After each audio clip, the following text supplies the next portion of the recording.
I guess you could say Von Bell coming back for nothing is a common Bengals W. What's up, you guys? Sean Ross Sapp. March 16th, 2024, our second episode of Common Bengals W in the free agency period. If you're here in the live chat, leave something nice. Leave your thoughts. Last time around, we talked about the T. Higgins trade request, Mixon being traded, which was a bit of a shocker.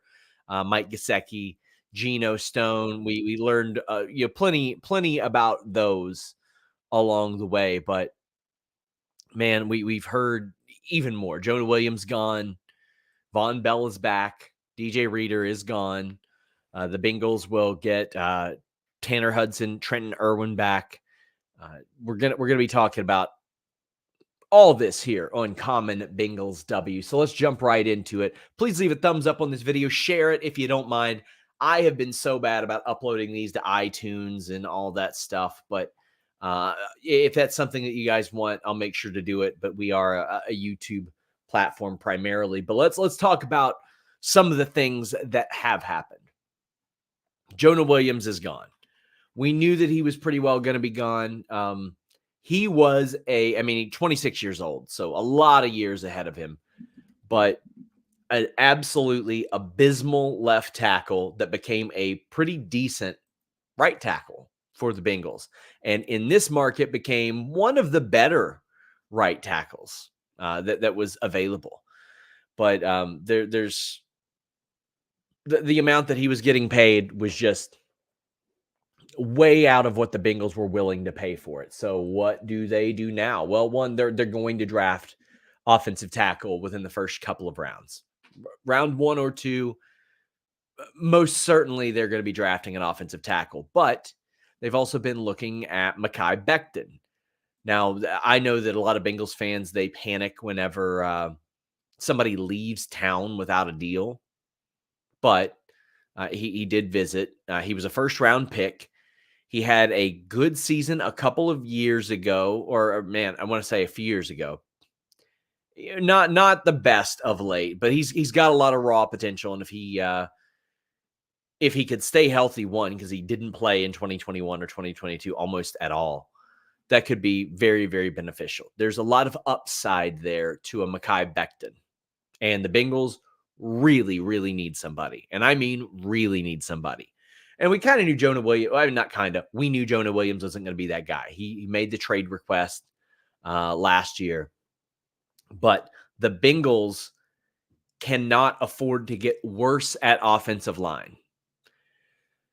The Bengals lose DJ Reader.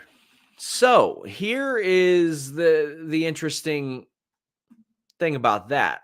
That contract is one the Bengals not only could have paid, they could have still paid it with Sheldon Rankins. DJ Reader agreed to a 2-year, $27.25 million contract with the Detroit Lions. Now, they get Sheldon Rankins, who is older, but I look at that and I go, okay, I don't necessarily hate that. Okay, first off, 2 years, he has stayed on the field. He's barely missed time the past 3 or 4 years. Now, in 19 and 20, yes, he did. But you look at DJ Reader, and he has missed 23 games, and he's probably going to miss 3 or 4 more. And I'm not trying to minimize his talent, his ability, anything like that. But DJ Reader has had trouble staying on the field. And that is unfortunate, but it is an unfortunate reality. So you're paying for, is he going to be on the field? 23 games he missed for the Bengals just since 2020. I'm going to look back at Sheldon Rankins. He missed 2 games last year, 2 games the year before, 1 the year before. That's 5. Okay, 4 more the year before that, 7 more the year before that. I can't look back to 2017 and see him missing that many games. Future or a former first-round pick, obviously, out of Louisville, so he's at least familiar with the area. And here's a big thing about it. He got to Joe Burrow so many times during that Houston game. I feel like he could also provide some insight as to Why is it that he got to Joe Burrow so easily during that game? So I'm very excited about the Sheldon Rankins signing. I actually prefer it. If you had to choose him or Reader, I would probably take him. Honestly, like I would take him. And as I look, he's like just a few months older than DJ Reader, so there's not a big age gap there or anything. He can stay on the field. He gets to the quarterback a little bit more than DJ Reader, but the Bengals needed to get way better on the interior defensive line because they allowed the run. They got ran all over all season long. It was embarrassing. 5-6 yards every first down, it felt like. They would rely on what I said were miracle plays, these miracle turnovers in which, by the looks of it, with Geno Stone in the fold, might be happening even more. But they were talking about bringing in Tierre Tart. There's a visit. We'll see how that goes. He and Mekhi Becton, I had like the similar concerns regarding that. And I guess they were out to dinner the other day. But I mean, 27 years old, a whole lot of potential there. And the type of guy that if he hits could be a big winner, a big success. I would love to see Becton and Tart on like 2-year deals where, if they hit, boy, those could be bridge guys, but the Bengals are probably going to have to draft defensive tackle as well. So I think it's offensive tackle and defensive tackle within the first 2 or 3 rounds. And fortunately, the Bengals have 4 picks within those first 3 rounds. So that's beneficial because at least within those, they do all right. They do especially well with defensive players in the 3rd round within the last few years. But the Bengals end up getting Von Bell back for nothing, relatively nothing. They're paying like $1 million for Von Bell. Now, this makes you go, what the hell is happening with Dax Hill? And Dax Hill is a lot better with coverage than he is just than playing the way that he did last year, because the Bengals gave up so many insane plays. And our good friend Charles says he agrees with those pick options. Yeah. Unless a Brock Bowers is there, which we'll talk about later. But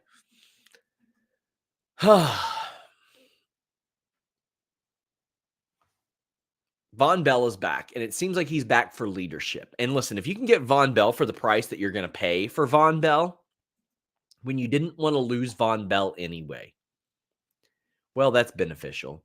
Now, granted, 2022 was his cash-in year. He had those 4 picks and a fumble recovery and a sack and, had done really well, really, really well, made some incredible plays for the Cincinnati Bengals. Had the sack in the playoffs as well. I mean, he's done all kinds of great stuff in the playoffs. Like the year before, he had that pick.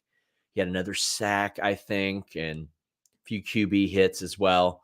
And then last year just wasn't it for him. And he was on, the worst team in the NFL.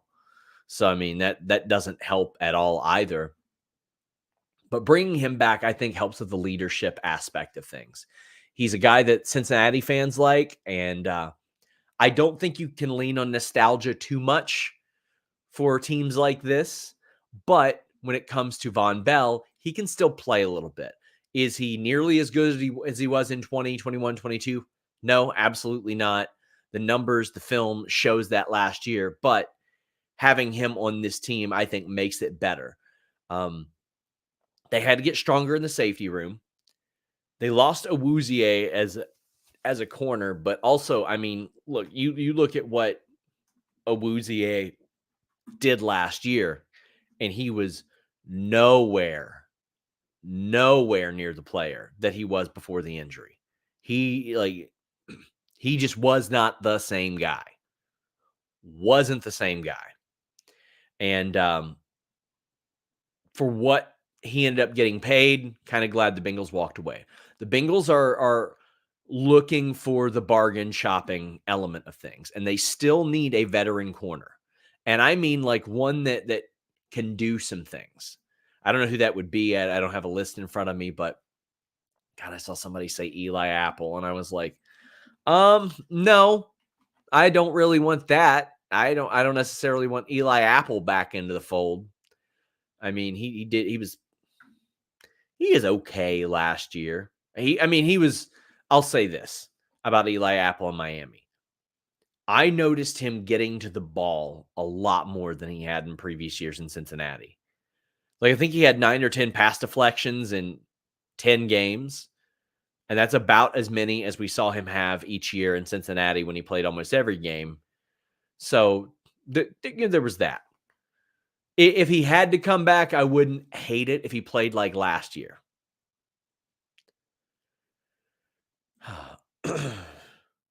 Charles says, I'd like to see them trade a 4th at the draft for Lattimore of the Saints. Yeah, I mean, they've got like 10 draft picks, and they very clearly do not need all of them. Now, I do hope that they use one of the 7th rounders, Charles, on a punter to compete with Brad Robbins, because Brad Robbins is abysmal, and so much of this starts with bad field position. So much of it. But I like that idea, and I think that considering they got 2/3, you can afford to do that. I think that you could I think that you could make that work, or hopefully make it work. I mean, trade trade a 4th and a 7th even, if you can make that work. I'm going to be doing some mock drafts on here in the coming weeks. Like, I'm going to be running them with a screen share and all that. We'll do some that include trades. We'll do some that don't include trades, all that. So, another interesting note. We know that Joe Mixon got traded for a 7th rounder. What happened here? First off, good for Joe Mixon. I just want to say great for Joe Mixon. Completely separate of off the field issues, because I don't know exactly how that situation with that woman went down years ago, but listen, that's a situation you just walk away from. Walk away from, call the cops, whatever. You don't do what you do. You don't do what he did. Since then, he's been a very good teammate for the Cincinnati Bengals. He's made a lot of sacrifices for the Bengals, but it was time to move on. It was very clearly time to move on. And I've got people saying, like, one of the league's premier backs, and I'm like, what are you talking about? One of the league's premier backs. In like so many analytics, he was like bottom 5. Now, I get it. He hit the 1,000-yard mark. He's done that 4 times. Had a much better season in 23 than he did in 22. In fact, if he wouldn't have had that 5-touchdown game in 22, then I think that there's a real chance that he would have lost his job to P. Ryan. Now, what happened was he got that 5-touchdown game. He had an abysmal game the next week, and he got hurt, and he was out for 3 weeks.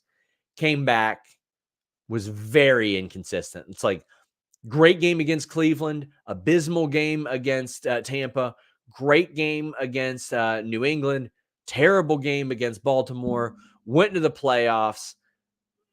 He was all right. Then he had a great game against Buffalo, terrible game against the Chiefs. Like, he was really inconsistent after that, and we were all like, are they bringing him back for 23? Well, then he took a big pay cut, and the first 3 or 4 games of the season when he should have been running the ball more, I was like, you know what? He's whenever he's put in those positions, he's delivering pretty well.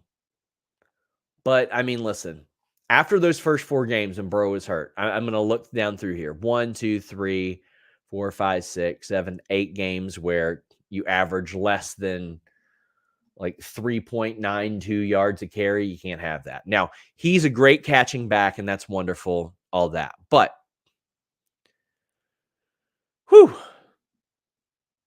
that contract, I couldn't believe it. Now, if Mixon were to have stayed in Cincinnati, he would have had to take another pay cut, right?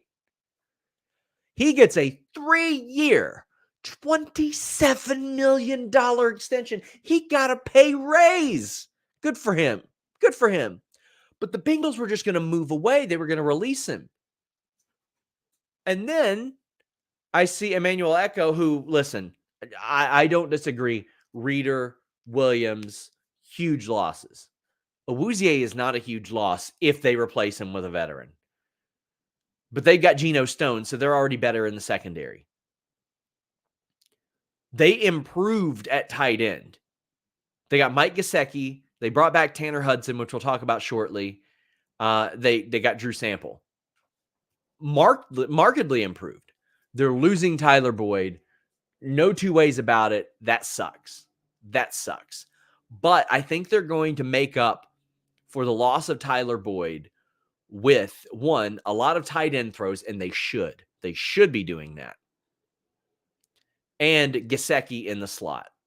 Also, he talked about losing Mixon like it was a big deal. They got Moss there, who is more explosive and younger.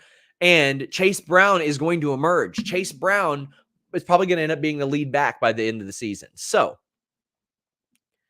and Jason Boutwell says DeAndre Swift's contract definitely helped up Mixon's price. And hey, good for him.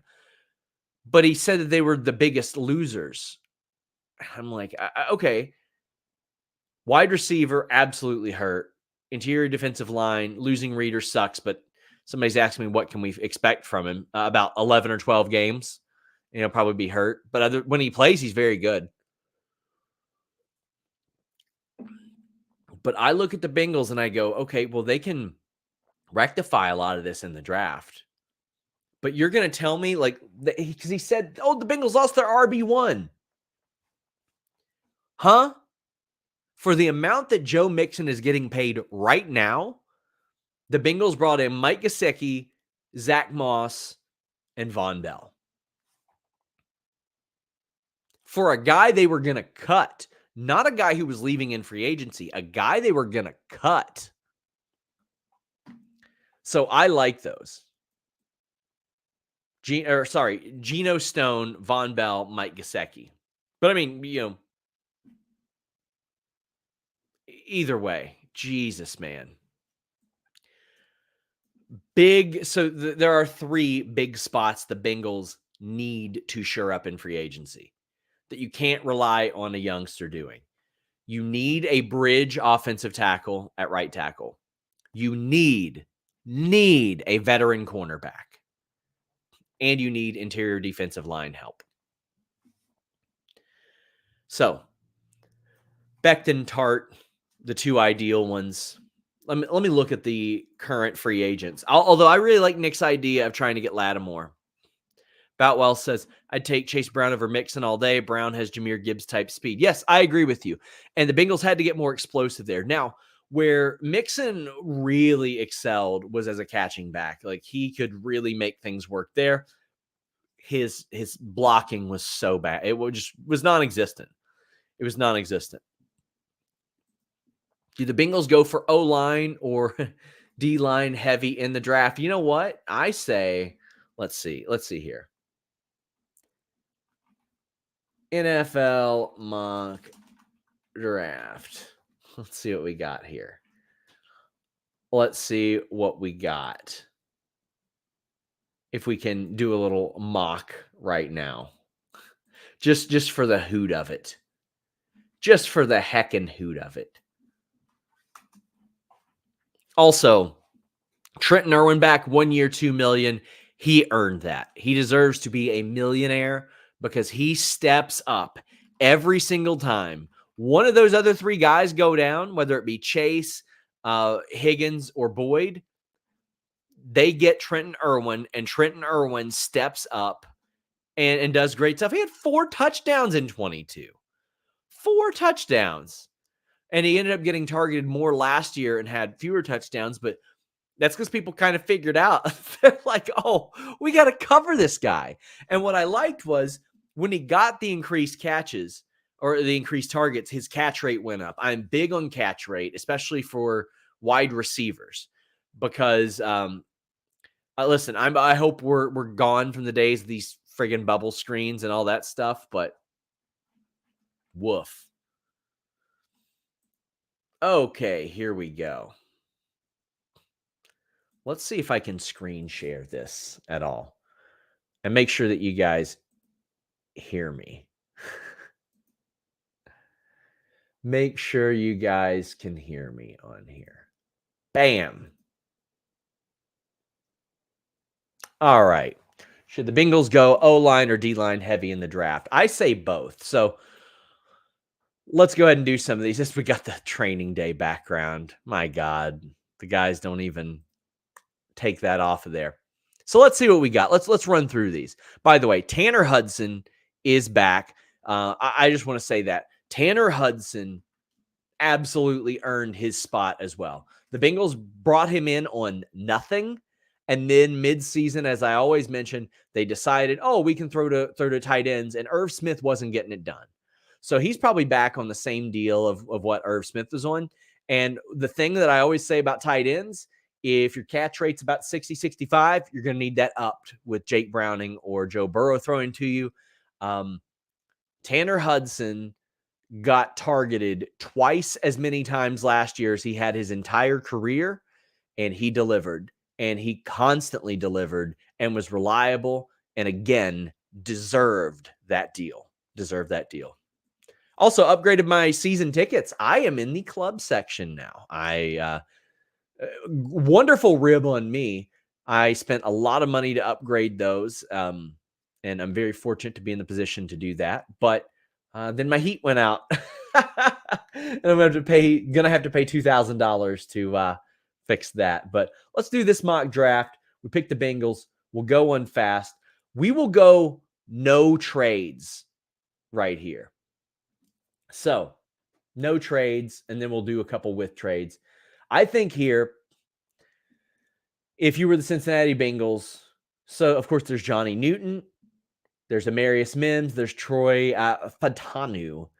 I think you go, listen, I know that if Mims is there, that's tempting too. I know that Troy is the one they have their eye on possibly being available as well. So we'll go with Mims there. That can help rectify your right tackle situation right out of the gate. Now, in this situation, it would be tempting to take a TJ Tampa, but the Bengals have spent a lot of capital on very, very young secondary. Very young secondary. So as I look at this, oh, man. But see, I don't think you should go all the way. I think they would probably end up maybe going with Michael Hall here. I think they'd probably do that, but TJ Tampa might be too good for them to pass up there, but I think they would probably go Michael Hall in round 2 to get a defensive tackle based on the way that things stand. Third round. So listen, okay, here's where we run into some wild stuff, because if a guy like Ben Sinnott is there in round 3, I mean, look where he's projected at. Look, he's projected at 61. If he falls to 80, the Bengals are clearly going to take him. He's 6'4", 245. He was able to get in the end zone quite a bit last year. Got to go with the tight end. A freak athlete tight end would be really, really great. So, right here as well, in the third round, if there was an offensive tackle or a guard here as well, so maybe Dominic, that would be one. But I think you would probably go defensive tackle heavy there as well, in case the defense. Plus, I mean, you got to plan for after BJ Hill as well.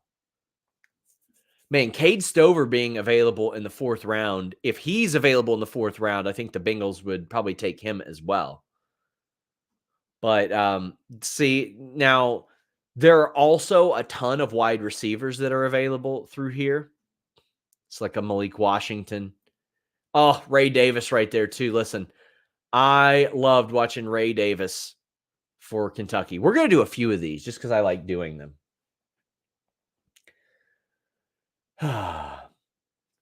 Probably go with another offensive tackle for or a guard, or maybe somebody to back up Ted Karras. Wouldn't be terrible. Once it gets past round 3, it's a crapshoot through here.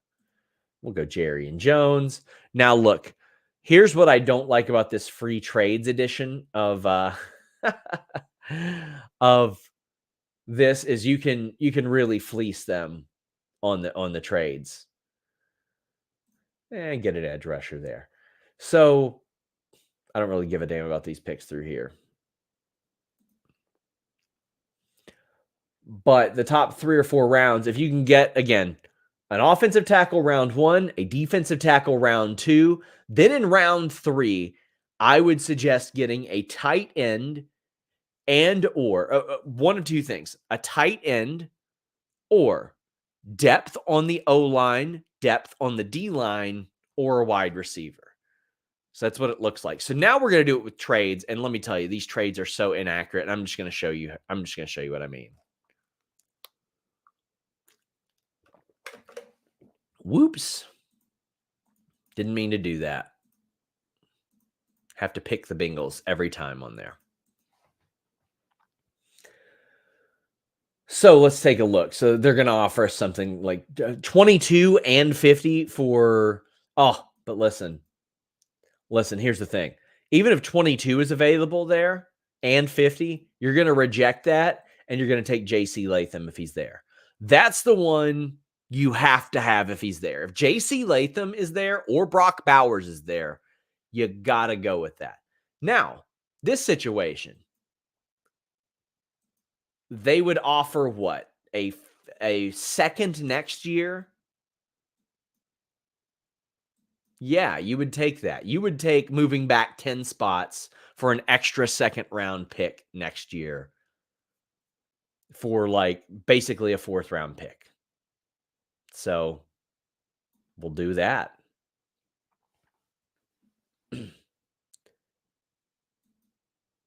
Oh my gosh. Well, look, and obviously you would take a 1st and a 3rd next year for pick 59 as well. My God. Tim Beattie says, aren't most of the Bengals wide receivers less than 5 years in the league? Yeah, they just draft a receiver every year, though. So it's like a foregone conclusion now. So, yeah, you draft or you trade out of the 2nd round there. Okay. You would probably take that trade as well because there's nobody immediately right here that you would want. So accept that. Trade back into the next round next year. Oh my God. Like, in 2nd round picks are so precious. Yeah, I mean, you would just take that as well with all the 3rd round picks that the Bengals have. So the thing is, we've already got an offensive tackle. You'd need a defensive tackle. Who are the picks? Yeah, Dwayne Carter probably. And then there you are with your 4th round pick again. Probably, get somebody else as, oh my God. I mean, listen, if he's still there by round 4, you go there, get a little younger at that position.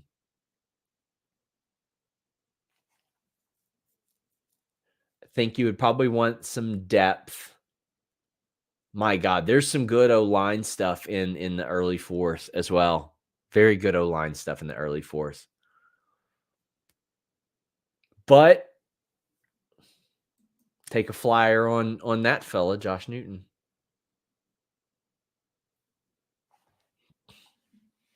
And listen, these are all trades presented to me. I haven't offered any trades on here. Now, I don't mind the Bengals not like trading out some of their late round picks because they've got like 10 picks here. Probably go. See, listen, we'll go tight end there. Why not?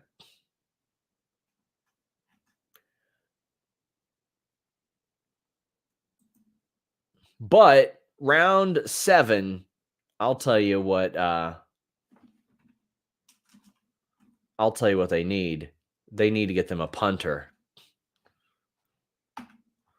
Which, I mean, the reality is they could probably just get any of these guys just from like free agency or anything like that. But look, if Look how insane that is. So they trade out of the second round, but they get a first, second, and third next year.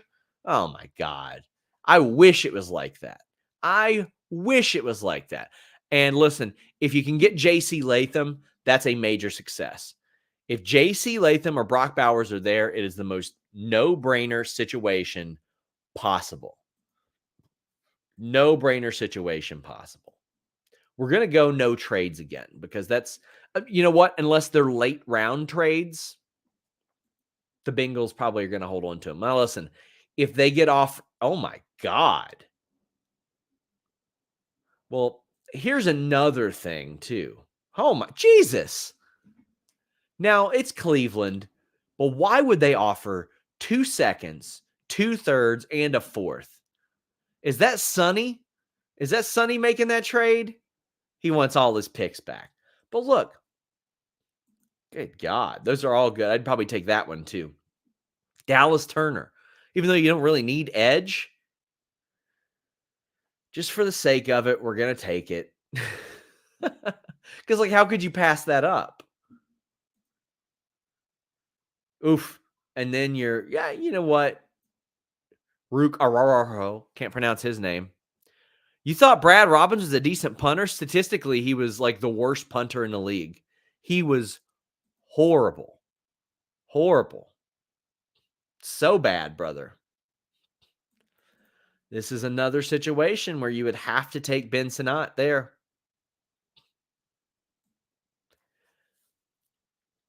And right here, yeah, you've got some good defensive tackles like McKinley Jackson that are still on the board there. You would want to do that one. And then you could go for Delmar Glaze that late.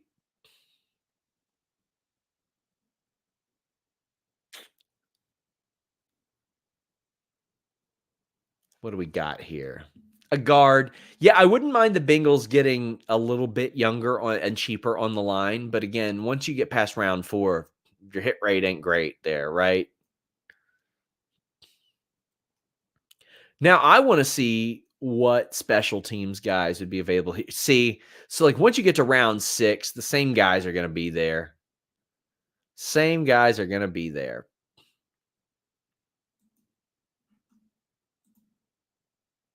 We'll do one more of these with no trades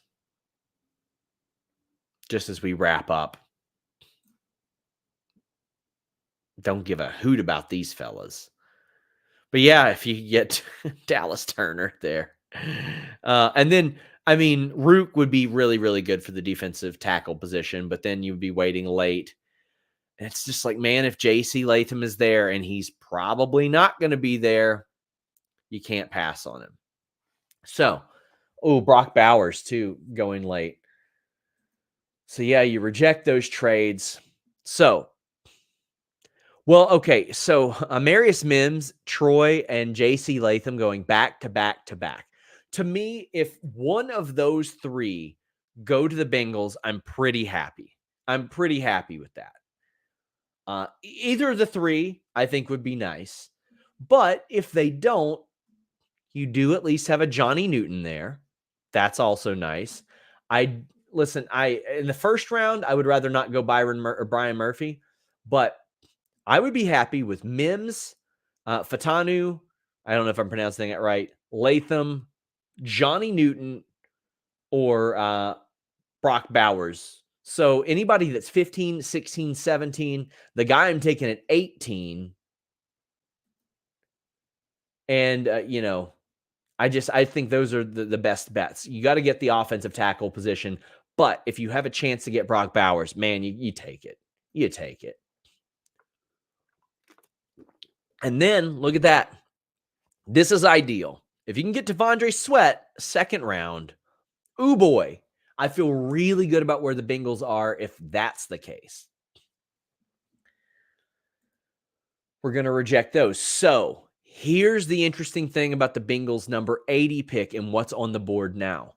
Look at who is available.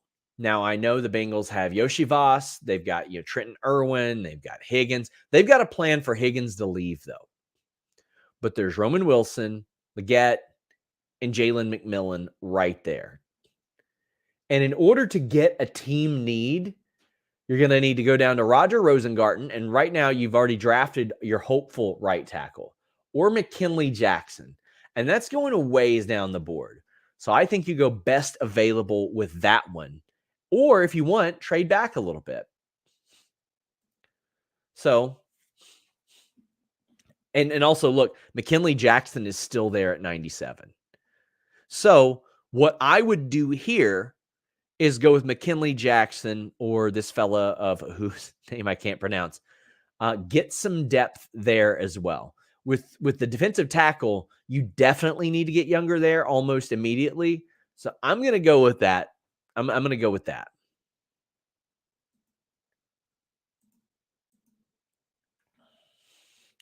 Now, once you hit the 4th round, you're basically just drafting for depth, at least as far as my uneducated mind goes. And if Austin Booker is a projected top 100 and he's still there at 115, we'll just go with him, me not knowing what the hell I'm doing. Oh, running back. So that would be nice, getting Marshawn Lloyd, but I think they've got big plans for Chase Brown. So I'm actually going to go Jared Wiley. I like these big athletic tight ends, man. Pause. I don't think that getting, they'll probably take a flyer on secondary. Hopefully that somebody can surprise them. Get a little younger at a couple other positions just in case. Yeah, top 200 available at 224. You probably go with that. And you take a punter just to do it, just to avoid having to deal with it. I would love this draft. Now, if you want me to make this perfect, I would have loved a tight end where Roman Wilson is.